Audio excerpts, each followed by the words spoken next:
Welcome to the Psychology World podcast. I'm Connor Whiteley, bringing you psychology news, articles, and other interesting psychology-related articles. Where I can find the podcast notes and more interesting psychology-related things, and you can get your free 8 psychology book box set at connorwhiteley.net. Now let's get on to the show. Hi everyone, and welcome to episode 182 of the Psychology World podcast with me, Connor Whiteley, and today's episode is on what are the differences between psychology and social work. And it is a very cold 3rd of December 2022 as I record this. So the reason why I actually wanted to do today's episode is that what I tend to find personally is that psychology and social work tends to get mixed up quite a bit, both from lay people, but also from psychology students and even social worker students, because there is a massive overlap between psychology and social work, but there are also very distinctive fields. Yet, because of the commonalities between them, lots of people get confused. So I just thought that it would be really fun though to actually explain the differences, why each one has their own merits, but also the similarities though, because I definitely think by the end of today's episode, you will definitely start to understand that us psychology people, we can learn from social work, and of course social work people can also learn from us. So this is really great, really interesting podcast episode that will hopefully broaden our awareness about how we work with our people and more. So we definitely look forward to that in the content part of today's episode. But moving on to the psychology news section, we've written from the British Psychological Society Research Digest. And the first one is, sharing an article without reading it makes us feel more knowledgeable. It can be tempting to share or retweet an article based on the headline alone. Yet it's notoriously hard to convey all of the nuances of a story in just the headline, and some headlines are purposefully written to drive traffic rather than for accuracy. So it's shown that this way can promote the spread of misinformation. Now a study suggests that this problem could be compounded by another related effect. Sharing an article without reading it makes the people feel that they are more knowledgeable about the topic. This could lead to people to believe that they are well informed based on potentially misleading estimates of information. So this I definitely think is quite a good article though, because I had a misinformation lecture about 2 weeks ago, and it's actually quite horrific, and it's actually quite scary about how quick misinformation can spread. So that's definitely something that we need to tackle.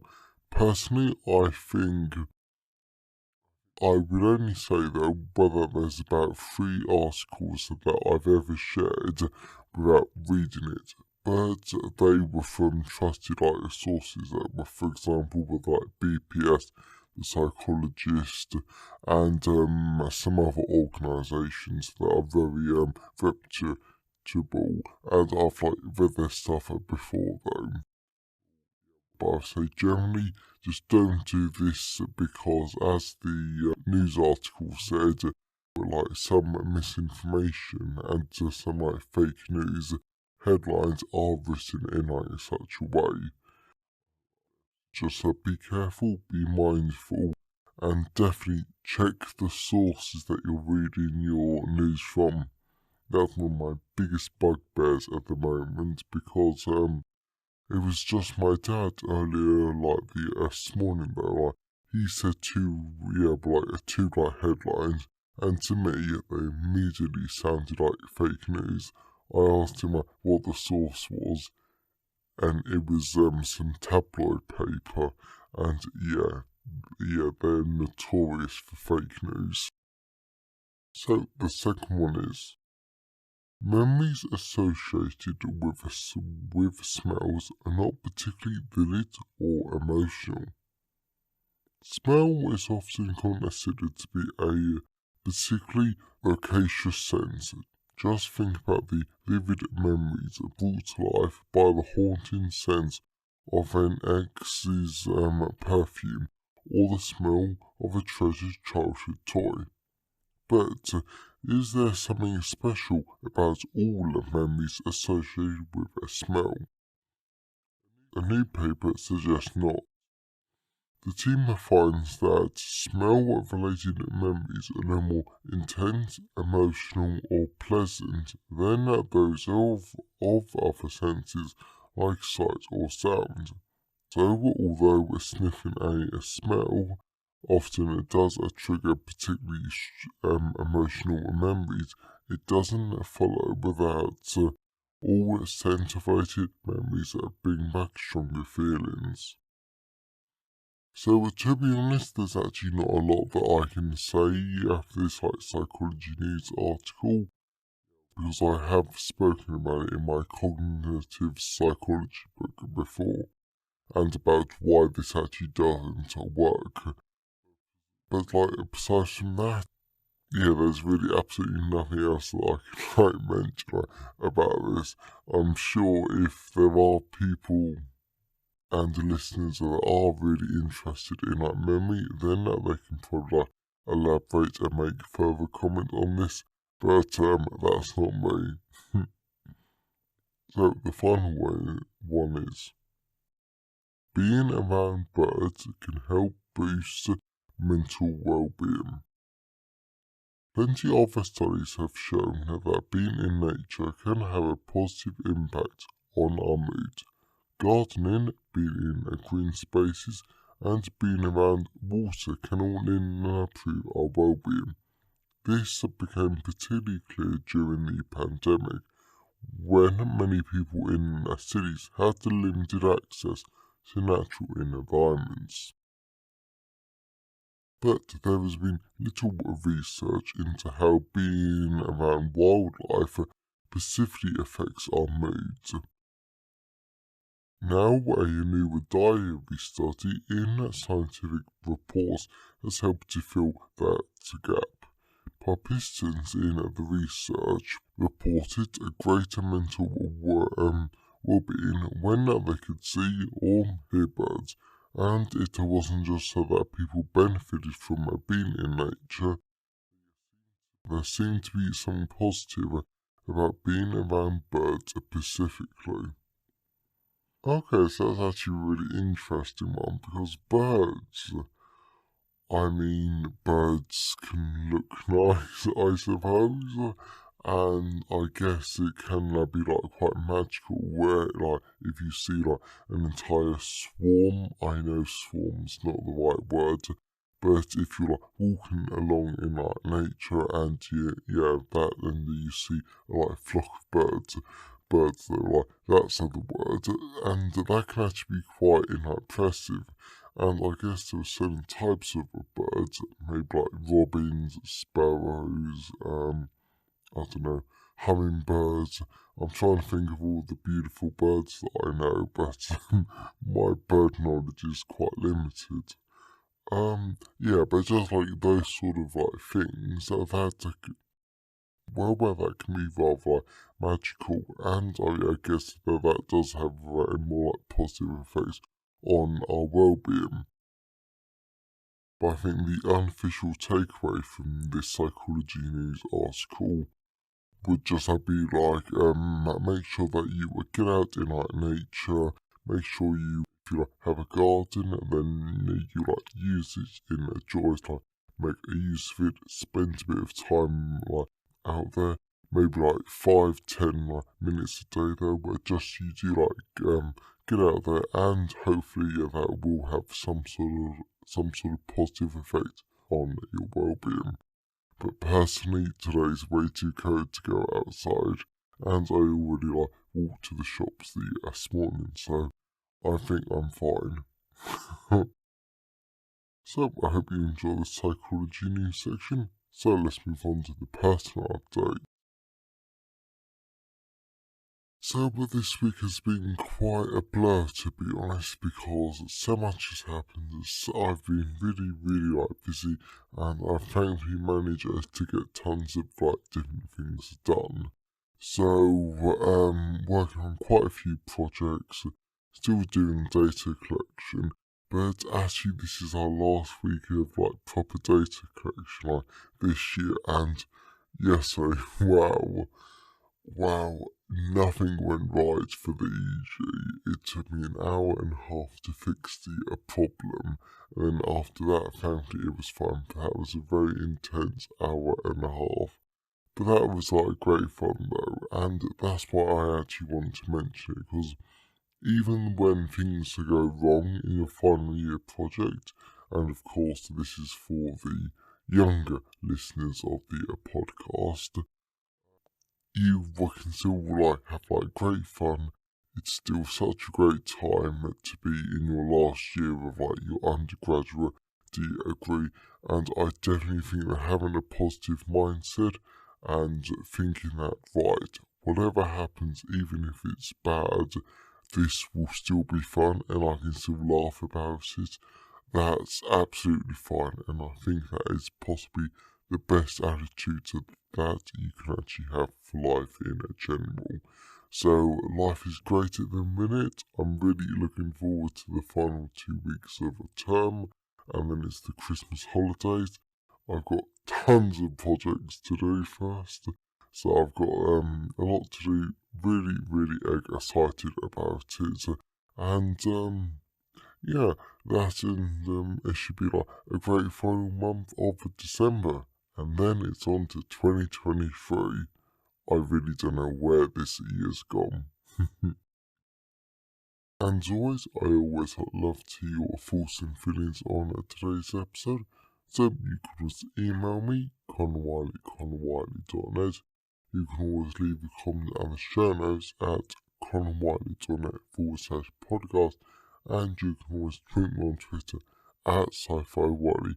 I always love to hear from all of you because it really helps make the podcast feel more like a conversation. And you can always leave a comment on the Facebook post at Connor Wiley, psychology author. And today's podcast episode has actually been sponsored by something a little bit different today. Because this is a applied psychology podcast episode, I actually wanted to be sponsored. My applied psychology collection, a guide to developmental health and forensic psychology. So in this absolute brilliant box set, this contains 3 internationally best-selling books. This includes the health psychology book, which talks about the causes of obesity, the biopsychosocial model, and so many more great topics.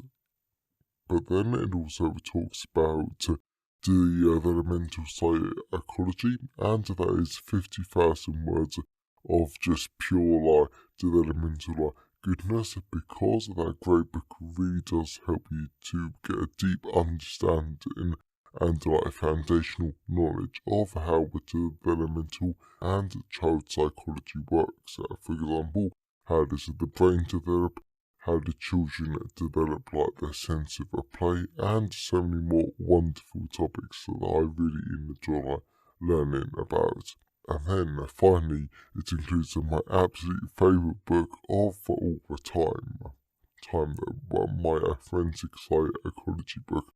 And if you are interested in forensic psychology, then you've got to get this great book, because it will give you such an easy to understand foundation of what forensic psychology is, including like the theories of offending, sex offending, imprisonment, mental health, and so many more. Just brilliant topics that I just love.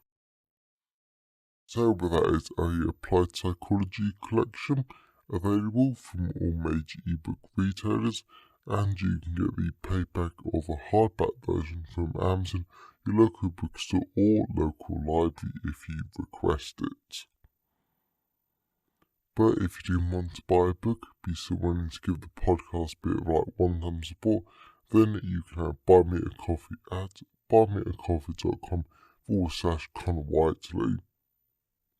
So now the personal update is done, let's move on to the content part of today's episode. So moving on to the content part of today's episode. So we're going to be talking about what are the differences between social work and psychology. And this episode I really did enjoy writing about and also re-recording. So I know that you're going to enjoy it too.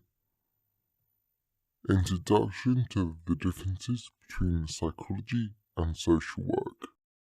So in all fairness, I have been sort of meaning to do a podcast episode on this topic for ages, because it has popped up on my radar a few times when psychology students have mixed up our work with social work. At the time I was a little confused because I know the differences, so I was surprised that other people didn't understand the differences either. Yet on a Tuesday, I was at my clinical psychology lecture, and my lecturer made a brief comment about how the job of a social worker and a clinical psychologist gets mixed up slightly, and that proved to be the tipping point for me to actually do a podcast episode on the differences, but also the similarities, since there is some overlap between our great disciplines. As well as I have to admit, this is a lot more interesting than it sounds, so definitely bear with me. Differences in the names. Now, please don't make a sarcastic comment about the names being different, because of course one is called social work and the other is called psychology, but it's also the meaning of the names, because ology at the end of psychology means that it is an empirical field to study, and mainly focuses on the study of human behavior. Then social work ends in work, meaning that while social work does focus and requires study for its workers, it is still focused on the applied angle, because the work aspect takes center stage and not the study part. However, it's important to note here that social work and psychology are similar in the fact that they both require you to study in order to work with people. Social work requires its people to learn how to effectively help people, while psychology requires us to know how human behavior works in order to help people. Therefore, some people recommend that social work students take a psychology course, because as they're working with people, they might as well understand human behavior, as well as master's level social work courses require people to take a human behavior module too. But they might as well get a good foundation under themselves early on. Additionally, other people recommend that psychology students take a social work course as well, since it can help psychology students to really understand how to work with and to help other people they're studying. Personally, I do like this idea, and this is why I like clinical psychology, because there is such a large overlap between the two while still being very distinctive. Is social work or psychology easier?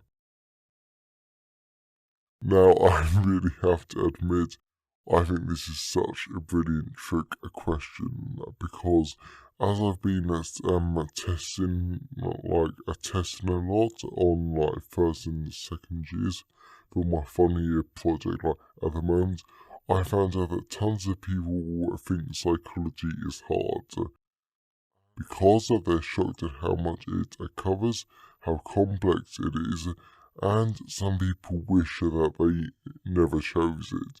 In fact, I actually did encounter a girl this week that was actually dropping at psychology because it was so hard for her, and that she didn't want to study all the things that psychology covered. Equally, some people think that social work is easier than psychology because psychology covers everything. Social work does not. Psychology has thousands of subfields and topics that students need to learn. Social work does not, and there are so many statistics and computer programs and other nightmares to deal with in psychology, but there is not in social work. However, this is a very tricky question and a very false idea that has been created due to that social work is not easier than psychology, and psychology isn't easier than social work because they are very different subfields that require a lot of different learning. For example, yes, in psychology, you will have to learn about biological psychology, social psychology, and cognitive psychology just to get a foundation under you before you will then have to start learning about personality, clinical, and developmental psychology, as well as RStudio for statistics, something I've actually got to start learning. Yet, you still have to learn tons in social work too.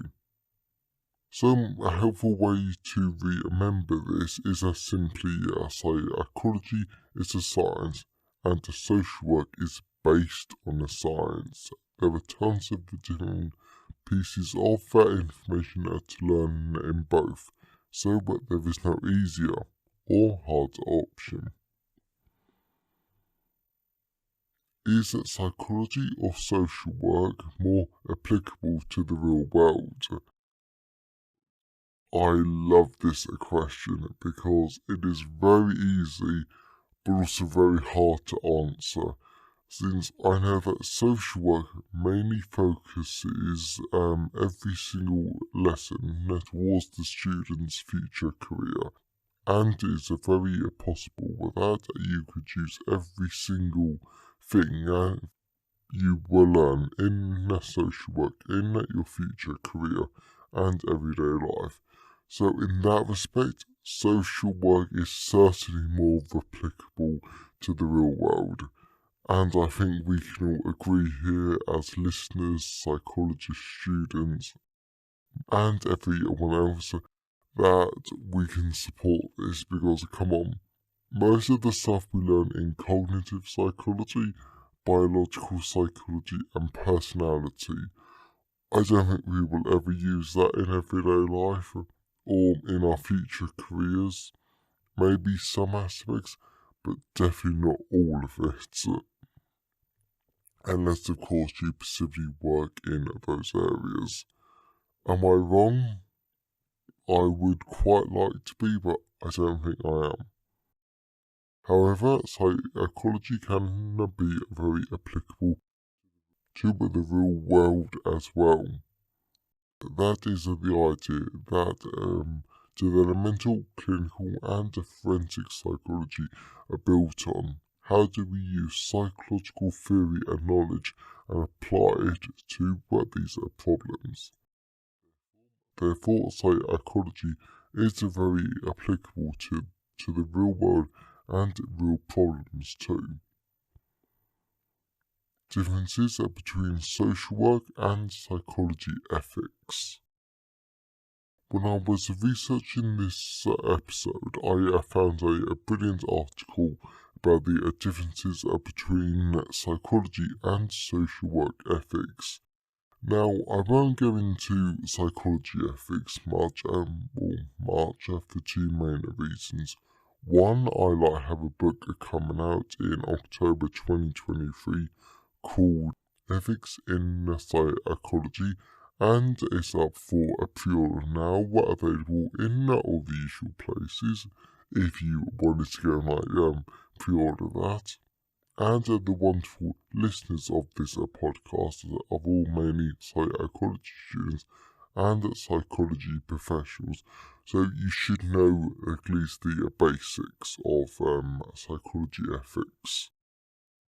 Nonetheless, I was surprised to learn that the ethical guidelines that social work includes 6 values that psychology does not.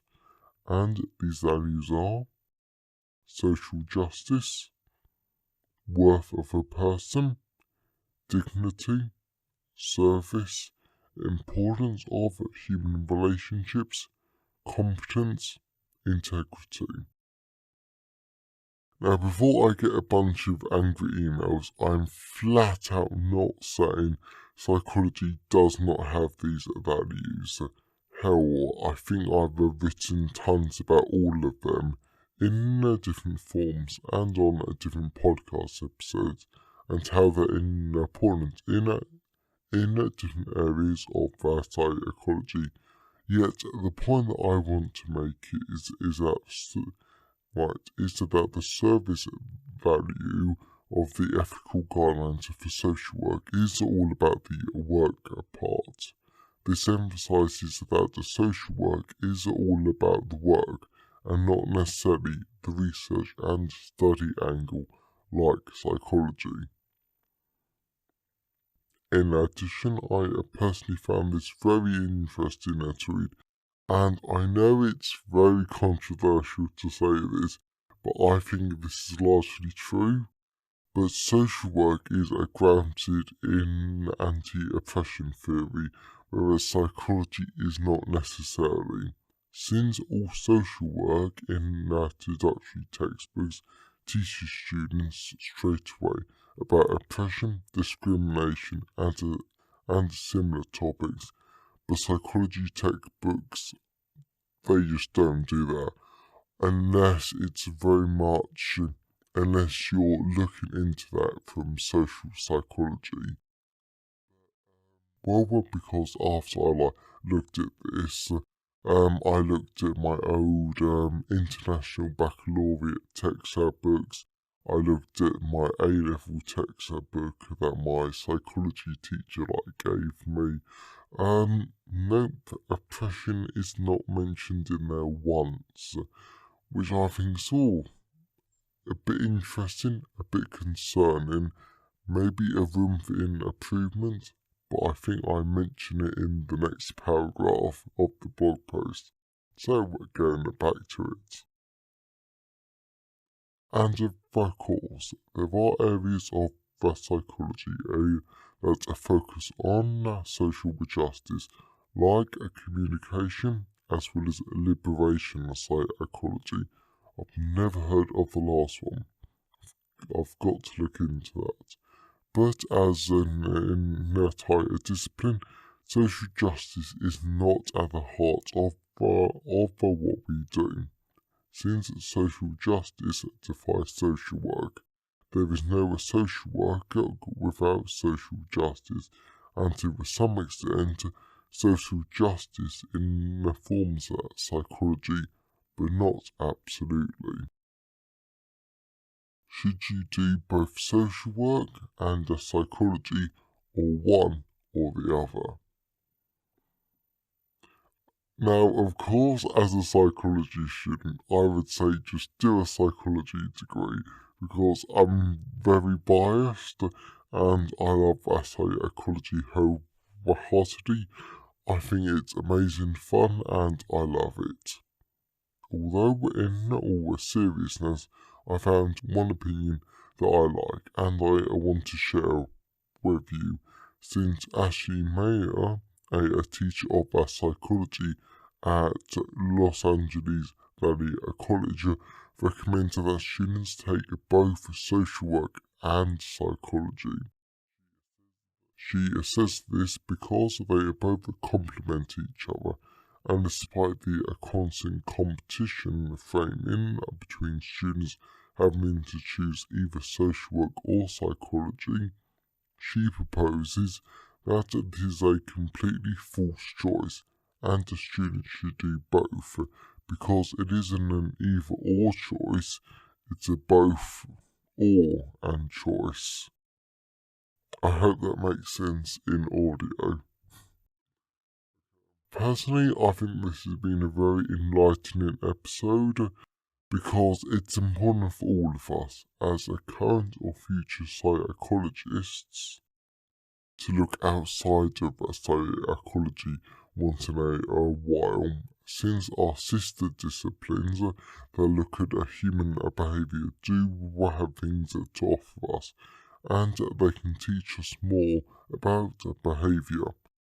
And sometimes those are things that can help us to become better psychologists.